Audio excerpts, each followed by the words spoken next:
terus berpikir gitu kan. Artinya cuman ketika mau menuangkan, pernah menulis saya untuk media cetak, semua ditolak oleh media cetak. Masukin ke Kompas, baru yang ke-31 saya dimuat di Kompas. Kan kalau misalnya kita, artinya kalau kita turut berhenti tidak menulis juga kurang bagus. Terlebih waktu itu referensi terkait kelautan itu sangat minim. Sampai sekarang saya kira sangat minim gitu kan. Nah dari situ saya coba menulis. Akhirnya waktu itu saya bikin blog yang gratis di Blogspot, bikin di WordPress bikin gitu kan. Nah tapi kelamaan saya berpikir wah ini kalau misalnya free terus kurang bagus juga. Akhirnya sedikit ada rezeki, akhirnya saya beli hosting sendiri, bikin sendiri. Nah dulu sempat dari situ beberapa saya alirkan ke media-media. Sekarang juga di media-media masih ada. Saya masih punya laman, masih punya kolom opini di kompas.com gitu kan. Cuman kan tidak semua bisa akses ke situ, tidak semua bisa diposting di situ natif terbaik. Dan satu hal yang menarik bagi saya dan terus terang saya juga cukup terapresiasi, kalau bapak-bapak teman-teman sekalian di sini men-searching di Google dengan kata kunci ekonomi kelautan, yang muncul pertama kali itu halaman blog saya. Arti blog saya ini paling bagus enggak? Ini menunjukkan bahwa referensi di dunia maya terkait ekonomi kelautan, ekonomi maritim itu masih minim, dan pun belum terlalu bagus. Makanya saya kira itu menjadi nomor 1.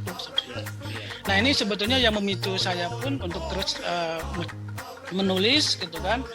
Ya walaupun belakangan kadang-kadang seminggu 2 kali, seminggu sekali, bahkan sebulan sekali gitu kan, tergantung waktu dari.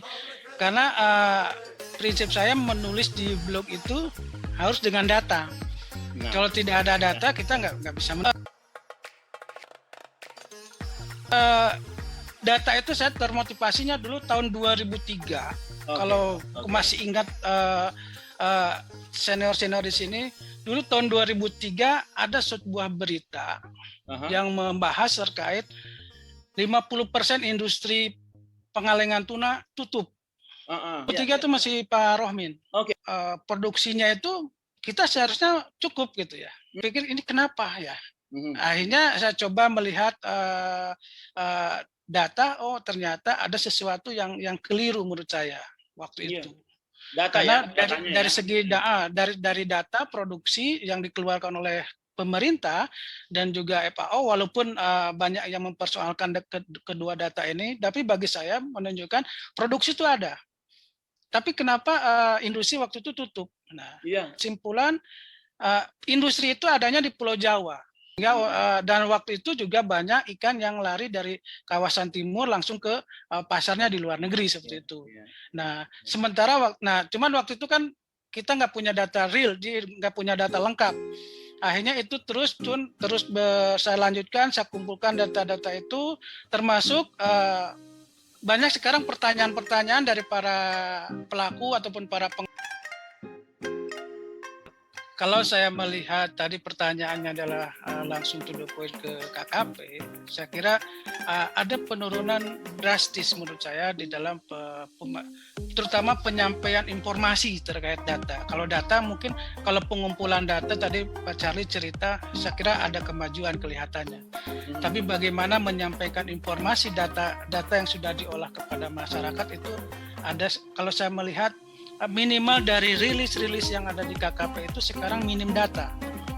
Semua tidak, kalau kita baca dari rilis 2020 misalnya sampai sekarang, itu minim sekali data-data yang disampaikan. Kelihatan lebih banyak opini yang disampaikan. Nah ini juga menjadi perhatian kita. Misalnya begini, target Kementerian Kelautan dan Perikanan terkait berapa 16 juta ton produksi udang misalnya. Kalau kita telusuri, kita tanya datanya data apa? produksi udang sekarang tidak sampai 1 juta, tiba-tiba mau ditargetkan sampai naik 16 juta di tahun 2024. Ketika ditanya datanya kebingungan semua gitu kan. Nah terus juga kita, satu hal lagi bahwa saya melihat memang masih ada ego eselon satunya tuh masih ada. Jadi data DJPT yang mengeluarkan DJPT misalnya, data yang di budidaya yang mengeluarkan budidaya. Padahal dulu saya pernah melakukan menganalisis dari hulu sampai hilir, artinya data di produksi dari tangkap sama budidaya sampai ke hilir di pasar. Karena itu penting untuk dilakukan menganalisis itu dan menyampaikan kepada publik gitu kan. Misalnya bagaimana tuna itu diproduksinya di mana, dilalu lintaskannya ke mana saja, harusnya itu yang disampaikan ke publik gitu kan. Karena itu sangat diperlukan oleh pengusaha. Dulu tahun 2002 pengusaha nasional di Bitung kontak saya, mereka menanyakan, Pak Suhana mencari ikan ekor kuning. Saya juga waktu itu lusa kata. Habis itu saya coba cari saya kebetulan punya database ikan, lihat dari data lalu lintas, saya langsung searching di webnya karantina, saya cari lalu lintas ikan ekor kuning gitu kan. Ternyata tidak ada ikan ekor kuning dari Natuna. Lalu saya sampaikan ke pelaku usaha itu, saya bilang, Bapak ke Natuna tuh keliru. Nanti akan menghambur-hamburkan uang saja, karena di Natuna ini selama ini tidak tercatat ada besarnya ekor kuning seperti itu. Nah justru yang data ekor kuning itu banyak dilalu lintaskan dari sekitar Bitung, gitu, misalnya Ternate segala macam itu. Dari Natuna itu minim sekali. Nah akhirnya si pengusaha itu membatalkan ke Natuna, hanya pergi ke wilayah lain. Nah, informasi-informasi itu sebetulnya yang dibutuhkan oleh pelaku usaha, dan itu harusnya informasi itu bisa keluar dari kementerian. Ada mungkin ya, tapi itu ya globalnya saja. Tapi yang detail-detailnya itu sangat minim. Harusnya memang data-data yang sudah saya tahu KKP mengumpulkan data di sebuah informasi yang dibutuhkan oleh publik, baik kita sebagai akademisi, sebagai peneliti, mahasiswa sebagai dalam menyusun dasar, di dalam mengembangkan usaha pasar. Beberapa waktu yang lalu ada yang mengakses blog selama di Amerika, mereka mencari udang, dia tanya, saya mau mengimpor udang dari Indonesia, kira-kira kontak siapa? Saya membaca blog dari Anda, katanya. Akhirnya saya kontakkan ke beberapa pelaku udang. Nah sekarang sudah terjalin gitu kan. Nah informasi-informasi itu sebetulnya yang banyak dicari publik gitu kan di website. Nah ini harusnya bisa ditingkatkan oleh KKP. Nah kalau misalnya sekarang jangankan untuk memberikan informasi seperti itu, rilis saja minim data gitu kan, minim data, sehingga publik kadang-kadang menjadi bingung, bahkan menjadi debat yang tidak substansial. Akhirnya opini dibalas dengan opini gitu kan, seperti itu. Nah ini adalah diskusi yang kurang bagus. Harusnya minimal ketika rilis itu ada data yang disampaikan, itu harus diperkuat gitu kan, harus diperkuat dengan data. Apakah itu data sementara segala macam, saya kira yang penting ada data dan sumber yang bisa dipertanggungjawabkan. Nah sehingga bisa ketahuan sebetulnya kita ini punya, kalau di Mas Charlie bisa ketahuan kita bisa panen ikan tuna itu bulan apa saja. Titiknya di mana saja, gitu kan. Nah, tapi di data perdagangan, di data karantina kita bisa tahu musim ekspor ikan tuna itu bulan apa saja, seperti itu. Nah, sehingga bisa tahu nantinya publik bisa ketahuan, dan bahkan pelaku usaha pun bisa memanage bahan baku, misalnya tadi dengan mengakses datanya Mas Charlie, bisa memanage bahan baku, saya harus mengambil ikan dari mana, dan kalau misalnya pelaku baru, saya harus membangun industri pengolahan itu di mana, seperti itu.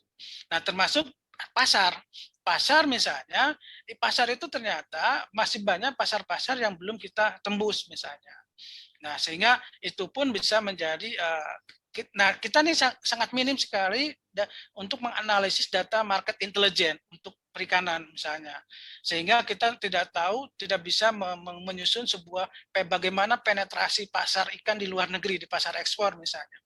Karena kita tidak pernah menganalisis bagaimana indeks penetrasi pasar produk perikanan Indonesia di pasar internasional seperti itu. Nah, padahal itu penting untuk meningkatkan tadi, pemerintah akan meningkatkan nilai ekspor. Tentu kalau misalnya sasaran pasarnya hanya berkutat di pasar-pasar tradisional seperti itu, yang artinya pasar yang ada sekarang tanpa meningkatkan penetrasi, saya kira tidak akan terlalu banyak peningkatannya. Sehingga diperlukan adanya menganalisis bagaimana market intelligence di pasar internasional. Kita lihat bagaimana penetrasi pasar kita selama ini. Contoh kasus misalnya rumput laut gitu kan. Rumput laut yang sudah saya analisis tuh rumput laut, ikan hias, termasuk ikan hias yang kebetulan saya ini salah satu dewan pakar di salah satu organisasi ikan hias di Indonesia. Waktu market data intelijen ini domain KKP juga? Saya kira iya, karena KKP kan mengeluarkan produk juga. Mengeluarkan produk, ada karantina, ada direktorat daya saing segala macam. Di direktorat daya saing kan ada pasar dalam negeri, ada pasar ekspor. Kalau menyangkut utility data yang seperti inilah yang idealnya itu dibahasakan ke stakeholder lain atau pihak lain untuk bagaimana menggunakan data itu kan gitu ya. Ya. Jadi Pak Cali menyebut bahwa ada semacam laporan berkala ke pimpinan, kemudian bagaimana ke depannya saya kira berkaitan dengan siapa-siapa yang akan menggunakan data itu kan gitu ya. Nah, utility data ini yang saya kira perlu dipertajam. Kira-kira apakah memang murni untuk misalnya tadi untuk bisnis purpose ya, atau juga ada hal-hal lain karena kita bicara tentang konservasi misalnya, bicara utility lain untuk riset atau apa. Nah ini saya kira apa tidak hanya untuk itu. Saya kira tidak hanya untuk itu, Mas Hadis. Termasuk misalnya untuk mengkaji terkait data ilegalnya, perdagangan ilegal. Dulu saya pernah menganalisis bagaimana perdagangan ilegal patin, termasuk bagaimana perdagangan tuna ilegal antara Indonesia dengan Thailand, misalnya, lalu patin antara Indonesia dengan Vietnam, misalnya. Nah, jalurnya melalui mana saja, saya kira itu data menarik, dan itu analisisnya, metodenya juga itu saya memakai metode yang dipakai oleh World Bank, seperti itu. Bagaimana World Bank memanfaatkan data-data yang ada dari masing-masing negara untuk menganalisis data-data perdagangan internasional, seperti itu. Nah, kalau misalnya lihat KKP gimana? KKP punya data? Di KKP juga sebetulnya punya. Misalnya gini, dari KKP itu data terkait misalnya, ini salah satu modus yang selalu dipakai oleh para pelaku ya, oknum lah, kita sebut oknum. Misalnya harusnya dia melaporkan itu ekspor ikan tuna itu kan, karena saking banyaknya, ataupun ikan demersal, ikan yang ekonomis tinggi lah itu kan. Tapi mereka untuk menghindari pajak segala macam, akhirnya dia menyebutnya ikan lainnya. Karena ikan lainnya jauh lebih murah dibanding dengan ikan kalau menyebutkan ikan sebenarnya, gitu kan. Nah, untuk melihat ini terjadi kalau kita di perdagangan itu menyebutnya ini penyelundupan kode HS, gitu kan. Tidak dilaporkan kode HS yang sebenarnya. Nah, kita mengeceknya dari mana? Kita memang harus tahu betul, kita harus masuk ke dalam domain atau websitenya di negara tujuan ekspor itu. Benar nggak mereka di negara tujuan ekspor itu tercatatnya ikan lainnya seperti Indonesia? Ternyata lain. Yang tercatat di negara tujuan ekspor, mereka mengimpornya adalah impor ikan yang benar sebenarnya. Dulu saya mengaji mengenai ikan kerapu. Salah satunya ikan kerapu, ikan tuna. Yang menarik ikan kerapu. Ikan kerapu kita diekspornya ke Hong Kong. Hong Kong. Di Indonesia hanya melaporkan, ini kelemahan juga, salah satu kelemahan di kita, di Indonesia itu kode ikan kerapu itu hanya 1 saja. Sementara di Hong Kong itu ada 9 atau 11. Karena dia sudah 11 digit, sudah di atas 9 digit seperti itu. Di kita hanya melaporkan ikan keraputo. Tapi ketika kita masuk ke websitenya perdagangan Hong Kong, kita bisa tahu mereka mengimpor dari Indonesia itu jenis ikan kerapu apa saja. Ternyata saya dapat informasi dari websitenya Hong Kong ini, mereka mengimpor dari Indonesia itu 60% adalah ikan kerapu sunu. Nah, artinya apa? Kalau jalur apa? ada yang melalui laut, ada yang melalui pesawat. Kan? Nah, ketika saya konfirmasi kepada pelaku perdagangan sunu, ternyata sunu di Indonesia kan belum ada budidaya. Adanya pembesaran karena benihnya masih sangat tergantung dari alam, menangkap di alam lalu dibesarkan di karamba, dan anggap itu sebagai yang dianggap sebagai budidaya. Nah, artinya apa? Kalau misalnya kita sudah tahu sunu yang diekspor ke Hong Kong itu, kalau misalnya kita memakai data Indonesia, kita nggak tahu. Kita nggak tahu ikan kerapu itu jenis apa yang diekspor kita ke Hong Kong itu. Mau tidak mau kita harus masuk ke websitenya Hong Kong baru mengetahui jenis ikannya apa yang masuk ke sana. Nah, keahlian ini sebetulnya memang perlu ketelitian, perlu ketekunan sebetulnya. Tidak susah-susah amat. Karena semua informasi itu sudah ada di blog, bukan di blog, ada di laman resminya masing-masing. Ada yang kolaboratif, ada yang jalan sendiri-sendiri itu ya. Artinya tapi memang sekarang ini justru yang muncul ke publik adalah yang relatif yang yang makro-makro gitu ya. Tidak sampai kepada detail misalnya tadi komoditas itu ya. Padahal para pelaku itu banyak membutuhkan data-data per komoditasnya ini sebetulnya. Data per komoditas itu. Nah, sehingga itu sebetulnya yang belum banyak disampaikan oleh baik kampus maupun makanya kenapa di blog saya itu karena banyak membahas itu pun baru hanya beberapa komoditas saja yang saya munculkan karena memang waktu untuk menulisnya cukup agak ketat gitu kan.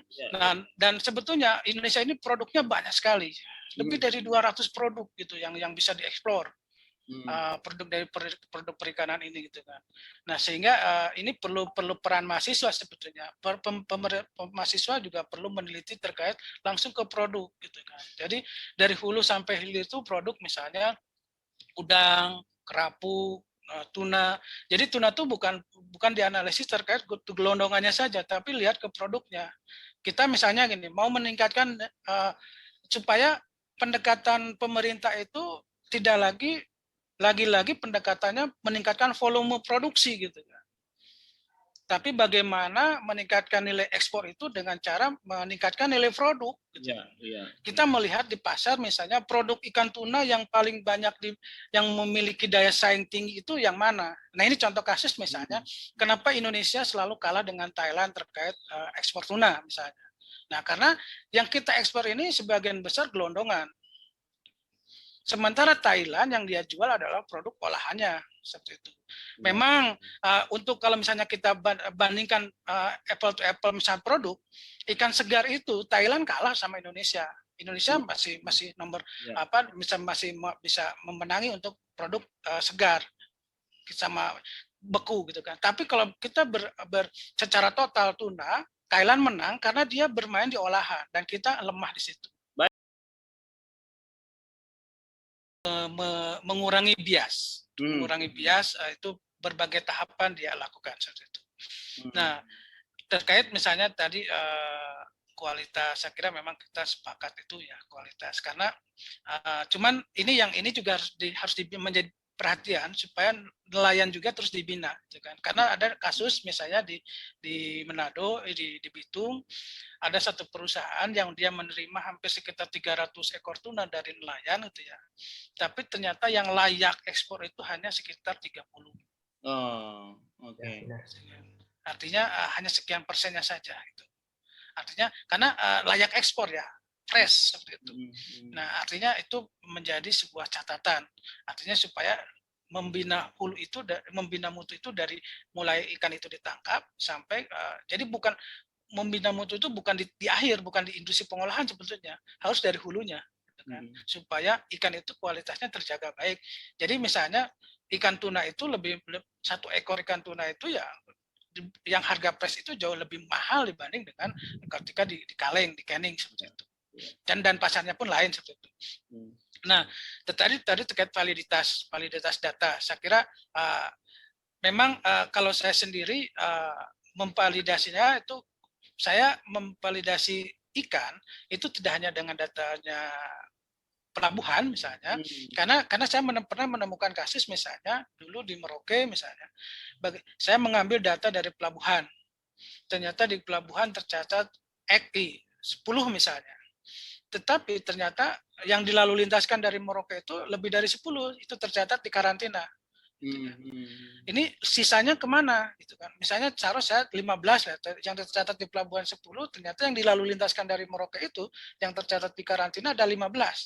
Limanya ini dari mana? Habis itu saya tanya kepada pelabuhan dan kepada pelakunya saya ambil sampling gitu kan, beberapa pelaku, ternyata mereka membeli dari nelayan-nelayan sekitar yang tidak didaratkan di pelabuhan. Ketika itu di-match-kan, oh ternyata memang match.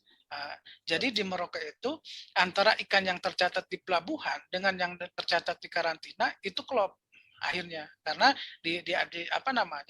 dibarengi dengan asumsi bahwa dia membeli dari ini. Ada keterangan-keterangan bahwa pelaku usaha membeli dari sini gitu kan, seperti itu. Permintaannya tinggi dan ternyata ikan-ikan itu yang banyak diminati oleh masyarakat, oleh masyarakat, sehingga pemerintah menetapkan 5 jenis itu. Apa saja jenisnya? Mungkin Pak Adis tahu? Supaya dapat sepeda? Tuna salah satunya kan? Tuna tongkol cakalang itu ada 3, yang 2 lagi adalah kembung sama bandeng. Oke. Ikan kembung sama bandeng. Artinya 5 jenis ikan ini yang menurut pantauan pemerintah itu yang adalah 5 jenis ikan ini yang banyak berpengaruh terhadap laju inflasi di Indonesia, sehingga ditetapkan sebagai barang kebutuhan pokok. Nah, ini juga harus menjadi perhatian bagaimana harga strategi itu tidak hanya untuk kepentingan ekspor, tapi juga untuk kepentingan di dalam negeri seperti itu ya. Dan ingat bahwa data itu harus terkoneksi dari hulu sampai hilir. Nah, saya selalu menyampaikan atau mengusulkan atau merekomendasikan kita sudah tidak saat lagi berpegang pada pendekatan peningkatan produksi. Produksi terus dari dulu sampai sekarang gitu kan. Tapi kita harus berbasis mutu dan pasar. Gitu kan, seperti itu. Nah, sehingga kita harus mengingat bahwa Indonesia ini ada di wilayah tropis. Orang perikanan tahu bagaimana sumber daya ikan di tropis dan di subtropis. Di kita ikannya aneka ragamnya banyak sekali, aneka ragam jenisnya banyak sekali gitu kan. Tapi masing-masing jenisnya ini volumenya sedikit. Berbeda dengan di subtropis yang dimana keanekaragamannya sedikit tapi volumenya besar seperti itu. Nah, sehingga strateginya pun harus berbeda seperti itu. Kita tidak bisa mengandalkan volume gitu kan. Makanya kita harus mengandalkan produk. Jadi kalau misalnya produk yang bernilai tinggi, makanya dari tadi saya menyampaikan bahwa kita sangat penting untuk menjaga mutu ikan dari mulai tangkap. Kalau dari budidaya mulai dari kolam dari tambak, bagaimana dia pakannya itu tidak disuplai dengan pakan-pakan yang berbahan kimia seperti itu, karena di pasar internasional pun sama itu tidak laku di pasar internasional ketika itu mengandung bahan-bahan kimia seperti itu. Nah, ini adalah yang harus kita antisipasi ataupun kita rencanakan bahwa tidak lagi kita pendekatannya volume seperti itu. Bagaimana untuk meningkatkan itu dengan volume tidak, tapi dengan cara bagaimana menjual produk yang berkualitas tinggi, berdaya itu terjaga dengan baik seperti itu.